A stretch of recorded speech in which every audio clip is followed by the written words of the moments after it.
আগামী বছরের মার্চে রূপপুর পারমাণবিক কেন্দ্রের প্রথম ইউনিটে বিদ্যুৎ উৎপাদন শুরুর চিন্তা সরকারের। এজন্য আন্তর্জাতিক আণবিক শক্তি সংস্থার চূড়ান্ত অনুমোদনের জন্য অপেক্ষা করা হচ্ছে, জানিয়েছেন বিজ্ঞান ও প্রযুক্তি উপদেষ্টা ডক্টর সালেউদ্দিন আহমেদ। শুক্রবার সন্ধ্যায় পাবনা জেলা প্রশাসক কার্যালয়ের সম্মেলন কক্ষে এক মত বিনিময় অনুষ্ঠান শেষে কথা জানান তিনি। পারমাণবিক বিদ্যুৎ কেন্দ্রের নিরাপত্তা নিয়েও সন্তোষ প্রকাশ করেন উপদেষ্টা।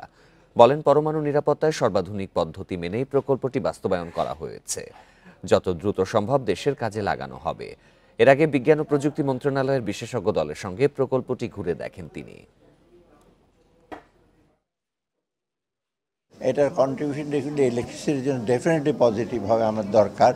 এখন আগের সরকার কী করেছে না করে সেটা অন্য জিনিস, সেটা আমার দরকার, আমরা এটা শেষ করার পক্ষে ডেফিনেটলি যত তাড়াতাড়ি সম্ভব, কারণ এটা আমাদেরকে মানে ইলেকট্রিসিটি করবে।